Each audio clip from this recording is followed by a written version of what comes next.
Necati, sesini kız Remzi, süper güç bu spreyde, kahraman oldu Şakir, kötülerin korkulu, iyiliğin kokusu rüyası.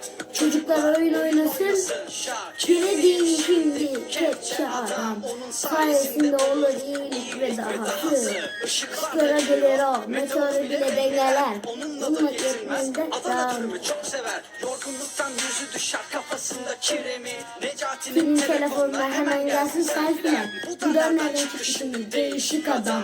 Şakir'i bakır ben artık bunlara katlanamam. Popüler olmalarına yakacaktı caddeleri. Zamanı büktü yendi onu kepçe adam. Kepçe adam bu kepçe adam. Kötülere kabus, iyilere dost olan. Kepçe adam bu kepçe adam. Elleri kırmızı telsizi olan kepçe adam bu kepçe adam. Bir spreyle dünyamızı kurtaran kepçe adam bu kepçe adam. Elleri kırmızı telsizi olan kepçe adam bu kepçe adam. Kötülere kabus, iyilere dost olan kepçe adam bu kepçe adam. Kepçe adam bu kepçe adam. Kahkahası Necati, sesini kız Remzi, süper güç bu spreyde, kahraman oldu Şakir, kötülerin korkulu, iyilerin kokusu rüyası. Çocuklar oyun oynasın, Şakir değil şimdi kepçe adam. Sayesinde olur iyilik ve dahası. Işıklara geliyor, meteoru bile dengeler. Onunla da yetinmez, Adana dürümü çok sever.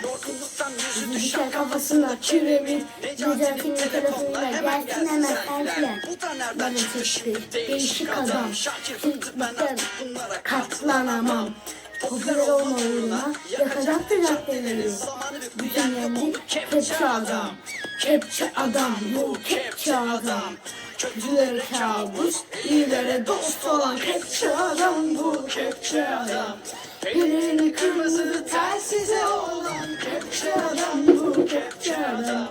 Bir spreyle dünyamızı kurtaran kepçe adam bu kepçe adam.